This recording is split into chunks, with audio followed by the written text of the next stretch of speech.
마감의 정석입니다. 김정수 전문가입니다. 안녕하세요. 네, 안녕하세요. 반갑습니다. 정수투자 김정수 전문가입니다. 네, 핵심 종목을 중심으로 해서 시장을 판단하는 이런 방법들을 잘 알려주고 계시죠. 오늘장 한마디 알려주시죠.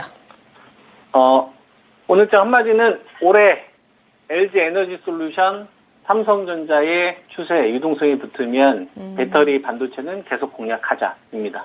네, 가장 핵심으로 보고 있는 섹터기도 하잖아요. 2차전지 반도체 쪽, 그리고 기준 종목은 LG에너지솔루션, 삼성전자 이렇게 얘기를 해주시는데 2차전지 들고 계신 분들이 요즘에 고민이 좀 많으실 겁니다. 여기에 대해서도 전문가님 어떻게 보고 계시는지, 그리고 지금 말씀해 주신 한마디에 대한 투자 전략을 좀 직접적으로 설명해 주시면 좋을 것 같아요. 예, 2023년도는 이제 올 초부터 제가 배터리, 반도체, 바이오, 좋은 기업들 수량 좀 늘리는 전략을 제시를 좀 해드렸었잖아요. 근데 이제 주식들마다 이격이 차이가 좀 있으니까 이 가격 조정을 어디까지 우리가 오차를 두고 이제 공략할 것이냐, 이게 이제 관건이었는데, 앞서, 이 종목 가운데서 이 배터리 기준은 유동성의 출발은 에코프로에서 시작을 했기 때문에 이제 에코프로에서 기준을 잡아야 된다. 해서 이제 여러분들에게 제시했던 가격대가 57만 원입니다. 57만 원이고, 그 다음에 아래쪽으로가 이제 44에서 46만 원 선 정도. 이 정도를, 이 고점 구간에서 여러분들에게 제시를 좀 했었었죠. 브레이크를 잡으면, 에코프로가, 57만 원이라는 자리에서 이제 브레이크를 잡게 되면, 이제 에코프로와 같이 시세가 좀 사줬었던, 양극재 업체들이 되겠죠. 에코프로 BM이나, 그 다음에 LNF나, 포스코 퓨처캠, 코스모 신소재. 같이 연동되기 때문에 좀 트레이딩 하시는 분들은 에코프로를 기준으로 저는 하면 된다고 생각을 하거든요. 이 57만 원이라는 자리는 이제 에코프로가 2021년도에 그 SK 이노베이션한테 장기 계약을 했었을 때의 밸류입니다. 사상 최대치 밸류였던 거죠. 그 자리를 이번에는 좀 시장에서 바로 인정을 해주는 것 같아요. 57만 원의 첫 반등이 이제 나온 거고, 이제 관건은 추세를 만들려면 76만 선 정도까지 가야 추세 복귀가 될 텐데, 그동안 이격이 너무 심하기 때문에, 지금 주식 투자하시는 분들의 입장에서는, 좀 트레이딩 전략을 활용하시는 게 저는 좋다고 보거든요. 57만 원에서 76만 원 못 넘어가게 된다면은, 우리가 이 구간에서 좀 트레이딩 관점으로 보고, 만약에 57만 원이 만약에 붕괴되는 흐름들이 나오면 나머지 우리가 배터리 공략하시는 분들도 한 44에서 한 46 정도 왔었을 때까지 좀 기다려 보는 거죠. 그러면은 에코프로만 이런 흐름들로 연동되는 게 아니라 연계돼서 움직인단 말이에요. 같이 유동성이 나왔었던. 대표적으로 우리가 에코프로 BM을 예시로 들 수가 있겠죠. 에코프로는 이제 지주사 상태를 가지고 있는 거고, 에코프로 BM 같은 경우에는 사실상 이 양극재, 북미 인플레이션 감축법부터 시작해서 유럽 핵심 원자재법 모든 유동성은 이 주식이 다 호재를 받았던 주식이거든요. 이 주식이 26만 5천 원 자리에서 브레이크를 한번 좀 걸었다라는 것도 우리가 한번 주목해 볼 필요는 있을 것 같아요. 에코프로 BM이. 에코프로 BM 역시도 마찬가지로 이 밸류 자체가 2022년도 때 최고치 밸류에서 지금 브레이크가 걸린 거거든요. 그 당시에 LG 에너지 솔루션하고 포스코 케미칼하고 GM하고 이제 동맹하면서 경쟁이 붙었던 시점입니다. 이때 에코프로 BM 쪽이냐, 포스코 케미칼 쪽이냐, 이제 뭔가 서로 비싸질 수 있었던, 이랬던 상황인데, 그때는 그게 거품이었었죠. 근데 그 거품조차가 지금 현실화가 돼버렸기 때문에 요거 자체에서 좀 브레이크를 한번 걸린 것 같아요. 그러니까 에코프로 기준으로는 57만 원 정도에서 브레이크가 첫 번째 걸린 것 같고, 에코프로 BM은 그게 한 26만 5천 원 선 정도에서 반응을 해주다 보니까 여기에 단기 트레이딩 자금들이 들어온 거다. 또 마찬가지로 이 주식도 추세 전환을 노리려면 직전 고점을 넘어가기 전에는 우리가 항상 염두를 해야 되는 거죠. 만약에 되돌림 조정이 나왔었을 때 어디까지 우리가 이제 그 오차 범위를 좀 둘 것이냐, 이게 이제 투자 관건이 될 것 같은데, 그 가격이 한 21만 원에서 한 22만 원 정도 보입니다. 그러니까 매매하시는 분들은 에코프로 기업과 연동되는 주식들은 이렇게 기준을 잡으면서 트레이딩을 하면 될 것 같아요. 대표적인 게 이제 LNF나 코스모 신소재, 이런 쪽을 거래하시는 분들은 에코프로 기업을 중심으로 봐라. 걔가 대장이니까. 이런 말씀 좀 드리겠고, 이제 LG 에너지 솔루션은 사실상 추세를 결정하는 기준입니다. 요거는 앞서 여러분들에게 제시했던 기준이 이제 59하고 이제 54 정도 되는데 여기가 하나의 박스권으로 보면 될 것 같아요. 여기가 이제 붕괴가 된다는 얘기는 44에서 46까지 오픈이 된다는 얘기니까 우리가 지수 전략을 세울 때 LG 에너지 솔루션이나 그다음에 그 삼성 SDI 그리고 삼성전자를 놓고서 이번에 2,600까지 가져갈 거 여부를 제가 결정하자고 말씀을 좀 드렸었잖아요. 이 추세가 유지가 된다면 그 흐름이 유지가 되고 있으니 우리가 2,600선까지는 가져가는 게 지금 구간에서 좀 맞다라고 좀 보고 있고 그리고 배터리 같은 경우에는 지금 양극재 쪽하고 배터리 셀과 그다음에 동박 업체들 이런 업체들이 오늘 같은 경우를 보면은 롯데에너지 같은 경우도 마찬가지인데요. 동박 업체들 그다음에 첨보업 같은 이런 업체들, 전해제 관련된 업체들 이게 다 누구 눈치 보고 있는 거냐면 에코프로 눈치 보고 있는 거거든요. 에코프로가 어디에서 좀 브레이크가 걸릴 거냐. 그래서 공략하시는 분들은 어차피 우리의 목적은 수량을 늘리는 게 목적이잖아요. 좀 우리가 매도한 가격보다 일정 수량은 팔았다가 다시 밑에서 같은 돈으로 수량을 늘리는 게 목적인 거니까 그거를 에코프로의 가격 기준으로 보셔라. 그래서 에코프로는 제가 여러분한테 제시했던 가격대를 좀 잘 메모하시면 좋을 것 같고 에코프로하고 그다음에 이제 오늘은 LLF까지 제가 말씀 좀 드린 거고요. 그 다음에 이제 반도체 가운데서는 이제 삼성전자는 59,000원대 방어가 정말 중요하다라는 말씀을 좀 드리면서 지금까지 왔었잖아요. 그래서 사실 뭐 지나간 얘기인데, 뭐 실적 관련된 악재들도 얼마나 많았으며, 그 다음에 SV 사태부터 시작해서 CS 사태, 이거 실물 자산을 어떤 뭐 붕괴 위기, 얼마나 많은 악재들이 사실 있었어요. 근데 그거 중요합니까? 시청자분들? 그냥 59,000원 방어 더 중요하지 않았나요? 그냥 알 수 없는 거 계속 예상해서 한 것보다 지나고 보니까 그때가 사야 되는 것 같았잖아요. 마찬가지인 거예요.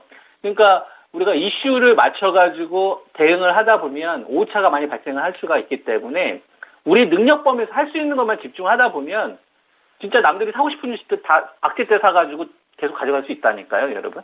LG 에너지 솔루션 37만원 매수해서 끌고 가는 게 반도체도 이런 식으로 해야 되고 바이오도 이렇게 해야 돼요, 올해는. 그러니까 좀 자신감을 가지시면서 여러분들이 실천하면 좋을 것 같은데 이건 뭐 잘 여러분들이 현명하게 잘 판단하시기 바라고요. 삼성전자도 마찬가지 직전 고점에 대한 좀 테스트가 나오고 있는 거예요. 내가 65,000원을 넘어도 되나 이런 거죠. 그죠? 근데 그게 중요한 게 아니고 추세를 좀 계속 만들고 있잖아요. 반도체 감산이라는 게 나왔잖아요. 그러면은 삼성전자가 이렇게 하락 트렌드를 만들고 상승 트렌드를 만드는 과정 속에서 어떻게 맨날 양봉만 나오겠습니까? 음봉도 나오고 잠깐 옆으로 횡보도 하고 뭐 그러는 거죠. 근데 중요한 거는 우리가 59,000원대는 반도체 감산을 생각을 안 했을 때고 지금 반도체 감산이 나왔잖아요. 그러면은 삼성전자를 따라간다라고 생각을 하고 반도체 관련된 섹터들도 버릴 생각을 하는 게 아니라 계속 공략할 생각을 해야 되는 거죠. 예를 들면 하이닉스 같은 경우도 마찬가지입니다. 89,000원이라는 가격을 제가 여러분들한테 엑셀을 보여드리면서 그랬었던 거 기억나십니까? 92,000원이라는 가격하고 92,000원이라는 자리, 이 자리하고 89,000원이라는 자리를 제가 어떻게 밸류를 잡았는지 알려드렸었잖아요. 시간이 지나고 나니까 진짜 92,000원 딱 맞고 밀리고 오늘 딱 멈춘 데가 89,000원 아닙니까? 그죠? 이거는 돈들이 반응한다는 얘기예요. 그동안 하이닉스와 걸어온 이 길에 대해서. 그죠? 그러니까 하이닉스 가지고 있는 분들도 지금 가격에 파는 게 아니라 좀 가져가 보세요. 그리고 나서 92,000원 요 가격 돌파가 되면 그러면은 반도체 쪽으로 자금 더 붙겠구나. 그죠? 그러면은 내가 반도체 가지고 있는 분들 원익 아이패스나 그다음에 테스나 뭐 유진테크 이렇게 눌릴 수 있죠. 여러분 어떻게 주식 계속 가겠습니까? 이번에 반등도 한 번씩 다 나왔는데. 그죠? 근데 얘네들을 버릴 생각하지 말고 삼성전자와 하이닉스가 살아있는 한 계속 가겠구나. 더 담아야지. 이런 마인드로 가는 거죠. 그리고 LG전자 같은 경우도 중요한 가격대가 11만 원이라는 자리가 있고 10만 원이라는 가격대가 있어요. 요 공간으로 오면 살 생각을 해야 되는 거예요. 스마트폰 사업 적자 나왔을 때고 그다음에 VC 사업 적자 때 허덕였을 테니까. 근데 지금 같은 구간에서는 뚫지를 못하잖아요. 그러니까 뚫게 되면 우리가 이런 신호를 확인할 수 있는 거예요. 확산시키려고 하는 거구나 라고 생각을 하면 되는 거고 LG전자나 삼성전기 같은 애들이 돌파를 못하고 아래쪽으로 빠지면 어떻게 된다는 얘기입니까? 지수가 다시 2,500대하고 2,600대 사이에 그냥 오락가락 하겠구나. 이런 식으로 우리가 좀 시장에 대한 나침판으로 우리가 활용을 하면 훨씬 더 좋은 결과 계속 만들 수가 있겠죠. 그죠? 그리고 바이오제약 같은 경우는 오늘 삼성바이오로직은 80만 원 밑에서 담아야 된다. 뭐 이런 거 가격 뭐하러 신경 씁니까, 여러분? 담으면 되는 거지. 그리고 셀트리온은 오늘 좀 조정이 나왔는데 이런 거 그냥 신경도 쓰지 마세요. 별로 하나도 안 중요하고 셀트리온 헬스케어도 그렇고 셀트리온 뭐 제약도 그렇고 지금 밑에서 많이 올라왔지 않습니까? 셀트리온 뭐 헬스케어는 여러분들한테 지금 추천드리고 나서 지금 한 30-40% 이상 나온 것 같은데 근데도 아직 팔란 얘기 안 하잖아요. 조정 나올 수 있죠. 돈이 더 중요하다고요, 여러분. 돈이 붙는 게 훨씬 더 중요하다고. 유동성 들어오고 있는데 뭐 함부로 고점 예상합니까? 시작일 수도 있는 건데. 그죠? 그리고 지난번에 유한양행 같은 경우에는 53,000원이라는 가격을 기준으로 잡아드렸었고 58,000원 가격을 잡아드렸잖아요. 요 공간은 우리가 모르는 거는 시간만 모르는 거예요. 언제 간다 이런 건 모르는 거예요. 근데 저 가격 때 사두면 돈이 된다는 걸 알 수가 있는 겁니다. 우리가 유한양행이라는 기업을 보고서 레이저 티님이 얼마나 중요한지 알잖아요. 이 기업을 가지고서 턴어라운드가 되느냐 안 되느냐 판단했던 건 요거니까. 근데 그동안에 돈이 없었으니까 이제 돈이 붙으면서 이런 건 인정을 해주는 거죠. 한 달씩 붙는 거예요. 그리고 지난번에 흑자기업 중심으로 하자 해서 이제 알테오젠하고 제가 에스팜 요 가격도 잡아드렸잖아요. 제 기억으로는 77,000원으로 여러분한테 맨 처음 말씀드렸던 것 같고 83,000원을 기준으로 또 말씀을 드렸던 것 같아요. 요 익스펙트에 따라 달라지는 거고 요 공간은 뭐냐면 8짜리가 아니라 4짜리입니다. 그냥 심플하게 이렇게 생각을 하세요. 너 그동안 적자에 허덕였었지. 그러다가 이번에 플러스 흑자로 돌아서네. 이거예요. 그러니까 반월 공장 증설을 하면서 그 길리어드 쪽 관련된 납품비 좀 줄어들면서 적자에 허덕였던 걸 플러스로 돌렸단 말이에요. 이런 거는 돈이 붙으면 이런 건 가져갈 생각을 해야 되는 거지. 그죠? 요 정도만 하더라도 우리가 알테오젠이나 ABL바이도 진짜 좋은 기업인데 그죠? 이런 기업들 중심으로 하더라도 이번에 바이오제약 쪽에서 그래도 뭐 홈런까지는 아니라고 하더라도 2루타, 3루타 정도는 출 수 있어요.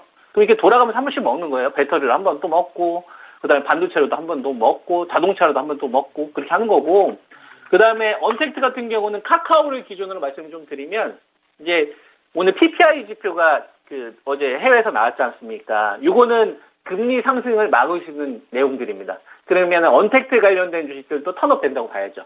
그래서 이 주식은 제가 이평선을 기준으로 말씀을 드릴게요. 61선 있잖아요. 여기서 거래량 실리면 77,000~8,000원까지는 가져가자는 게 제 의견입니다. 보유하신 분들이나 공략하신 분들이고 좀 참고해 주시고 그리고 뭐 시장 기준으로 보면 이게 딱 고점이라고 생각을 하지는 마십시오. 세상에 그런 건 없어요.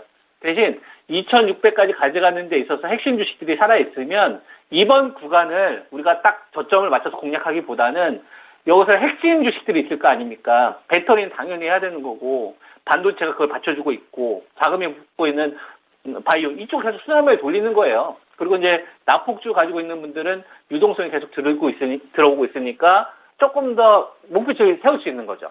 매도에 대한 부분은 좀 완전한 매도 신호가 나왔었을 때 해도 된다고 보니까 지금 최소한 관리할 수 있는 현금 정도만 유지를 하시고 시장 흐름에 맞춰서 좀 대응하시면 좋지 않을까 이런 말씀을 드리도록 하겠습니다. 네, 알겠습니다. 다음 주에 뵙겠습니다. 예, 한 주 수고하셨습니다. 네. 그런 잦은 파도에 모두 다 일희일비한다면 너무 피곤해서 주식 투자하시기가 힘드시겠죠. 따라서 큰 파도를 탈 수 있는 이런 방법을 김정수 전문가 제시하고 있습니다. 그 출렁거림 속에서 좀 꾸준히 가져갈 수 있는 그런 부분들을 등대처럼 제시를 해주고 계시는데요. 배터리 반도체에 대한 믿음 잃지 말자 설명을 해주시네요. 오늘 준비한 내용은 여기까지입니다. 내 종목은 어떡하지? 아직 해결되지 않으신 분들 이어지는 진짜 쉬운 진단 시간 함께해 주시고요. 저녁 9시에는 미스터 진단이 있습니다. 이 종목 전문가가 여러분들의 고민을 해결해드리는 시간이고요. 지금 접수 받고 있습니다. 02-2128-3388번으로 전화주세요. 02-2128-3388번 지금 바로 전화 주시면 됩니다. 지금까지 다양한 투자 판단에 대한 도움 말씀드렸습니다. 종목의 상승 하락을 보장하지는 않습니다. 지금까지 마감은 증권통이었습니다. 다음 주에 뵙겠습니다. 고맙습니다.